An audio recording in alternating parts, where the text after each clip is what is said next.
Last వీడియోలో మనం Vashi movie గురించి ఒక ఫండమెంటల్ ఆస్పెక్ట్ డిస్కస్ చేసాం. మ్యాన్ అండ్ ఉమెన్ సెక్స్ ని ఎలా పర్సూ చేస్తారు, లవ్ ని ఎలా పర్సూ చేస్తారు, అండ్ వాళ్ళిద్దరి పర్స్యూట్ లో ఉన్న ఫండమెంటల్ డిఫరెన్స్ ఏంటి.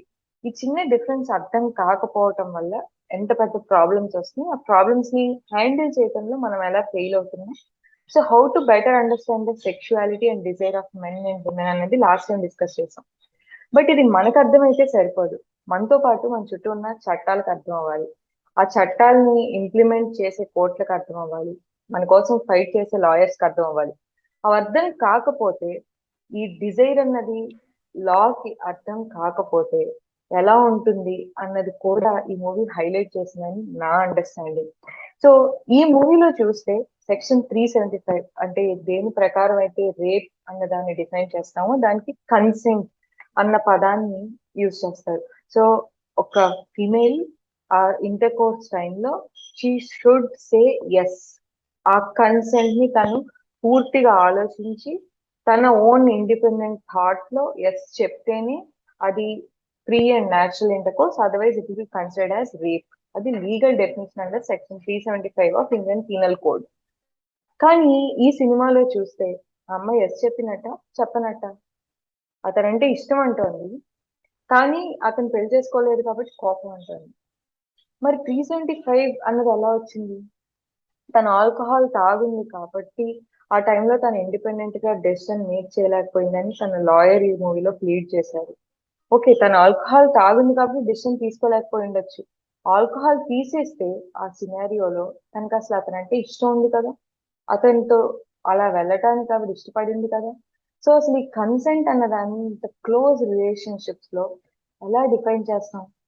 అది ఆబ్జెక్టివ్ గా ఏబిసిడి టిక్ అయ్యాయి, టిక్ అవ్వలేదు అని ప్రూవ్ చేసే అంత ఈజీ విషయమా?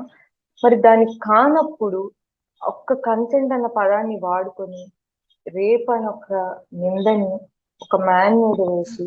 స్వాతి, సార్, అంటే మీరు క్లాజెస్ గురించి చెప్తున్నారు కాబట్టి క్లాజెస్ కొంచెం కేర్ఫుల్ గా చూద్దామా? అది ఓకే ఓకే, ఎట్లా వచ్చింది, అసలు ఎట్లా లీగల్ పొజిషన్ ఏంటి అన్నది చూద్దాం. అసలు ఏ క్లాజెస్ ప్రకారం వాళ్ళు ఆర్గ్యూ చేస్తున్నారు అని. ఓకే, ఓకే ఇది అసలు ఫస్ట్ సెక్షన్ 375 ఏంటి అన్నది చూస్తున్నాము. ఇప్పుడు 375లో ఇప్పుడు 6 పాయింట్స్ ఉన్నాయన్నమాట. Rape, a man is said to commit a rape when who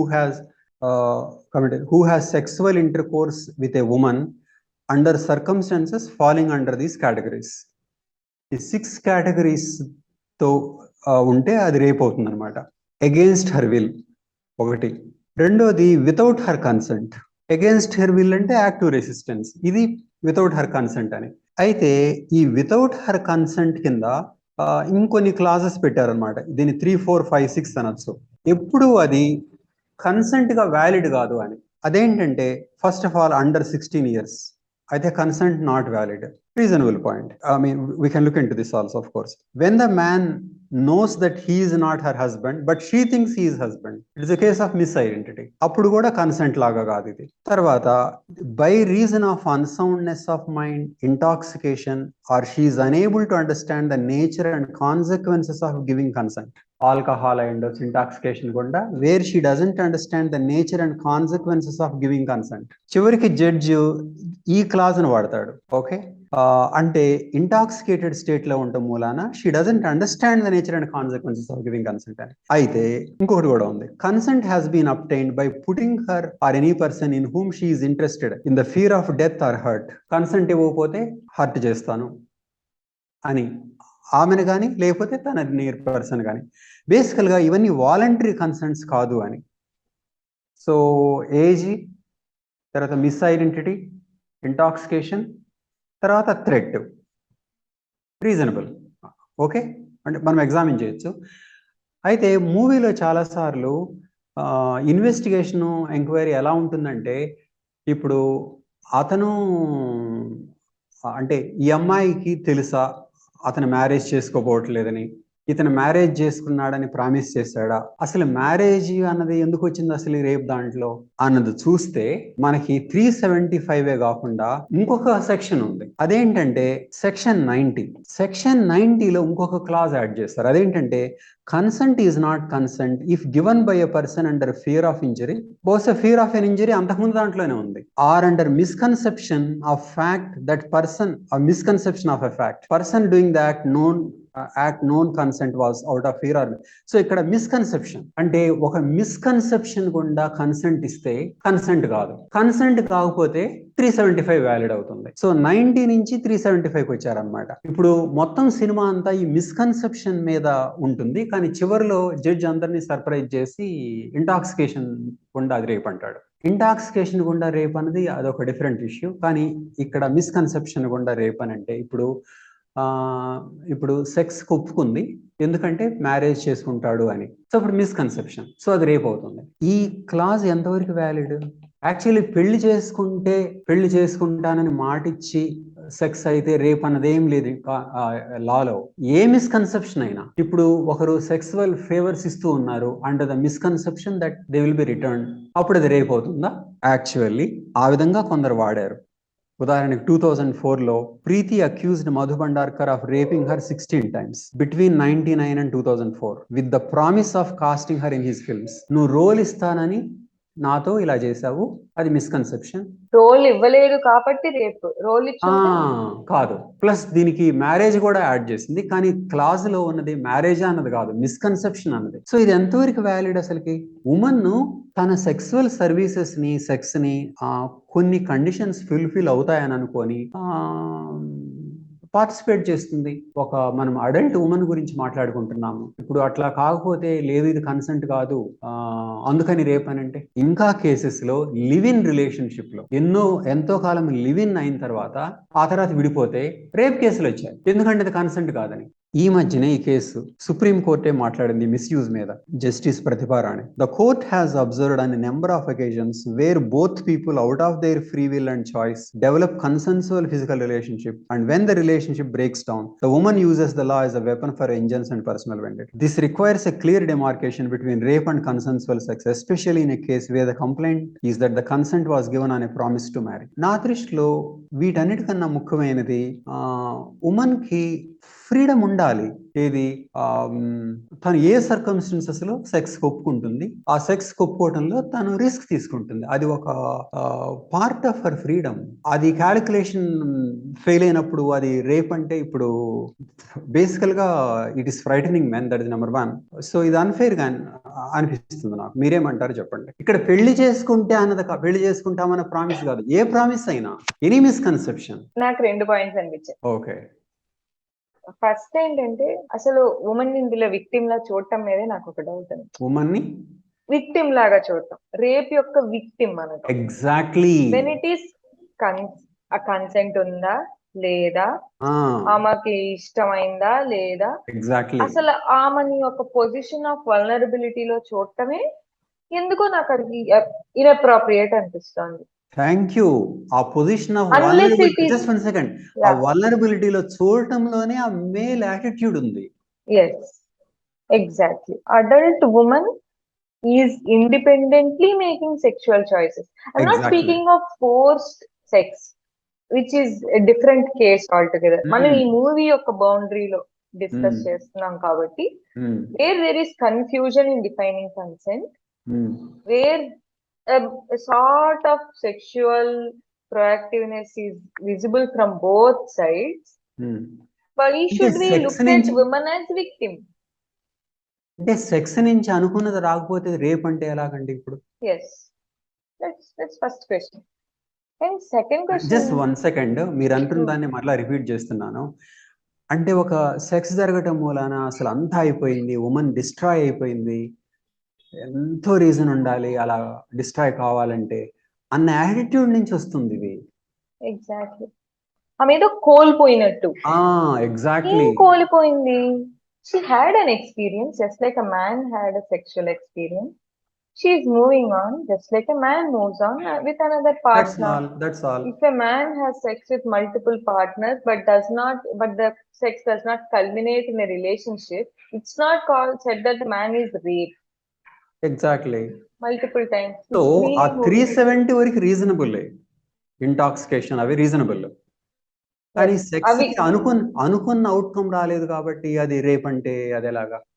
yes. అదొక పాయింట్. ఓకే. ఇంకొక లార్జర్ ఛాలెంజ్ కూడా కనిపిస్తుంది ఏంటంటే, నేను సెక్స్ ఇస్తాను, నువ్వు నాకు ఈ ఫేవర్ ఇవ్వాలి. ఓకే. అసలు సెక్స్ అట్లా ట్రేడ్ ఆఫ్ చేయటాన్ని for some expected favour or misconception, morally కూడా అది ఎలా right? When we are willingly going into a sexual relation, expecting that something will come out of it, but it did not turn out. Asal the proposition itself sounds illogical. You don't go into a sexual relation expecting something to happen. You go into you it. Don't go in to అనలేము, కొంతమంది వెళ్ళొచ్చు. Okay. ఎందుకంటే అది women కు ఉన్న most precious thing, అది man కు ఉన్న ఎంతో డెస్పరేషన్ లో ఉన్న అది చాలా డిమాండ్ ఉంది, సప్లై చాలా తక్కువ. సో ఉమెన్ దగ్గర ఉన్న మోస్ట్ ప్రెషియస్ థింగ్, రిసోర్స్ అది. సో ఆమె ఒక విధంగా స్పెండ్ చేయాలనుకుంటే ఆమె స్పెండ్ చేస్తుంది. Because she has a choice there. Exactly. ఇప్పుడు it can be pure sex work or it can be something similar to that. I mean people రకరకాలుగా వాళ్ళ స్కిల్స్ ని వాడుకుంటారు, రకరకాలుగా ఎంప్లాయ్ చేస్తారు, రకరకాల పద్ధతుల్లో వాటిని ఎక్స్చేంజ్ చేసుకుంటారు. సెక్స్ ని అలా చేయకూడదు అని మనము చెప్పలేము, అంటే ట్రెడిషనల్ గా అలా ఉన్నప్పటికీ. అందుకని మనం ఒక అడల్ట్ ఉమెన్ తీసుకుంటున్నాం ఇక్కడ. What she does with her body is her choice అని, రీజనబుల్ గా. సో ఆమె క్యాలిక్యులేషన్ ఫెయిల్ అయితే ఇప్పుడు అది కాదు అని అంటే ఎలాగా? ఇక్కడ వచ్చే ఆర్గ్యుమెంట్ ఏంటంటే కౌంటర్ ఆర్గ్యుమెంట్. సో మీరు అలా ఉండకూడదు అని అంటారా? సెక్స్ ని అలా వాడకూడదు అంటారు?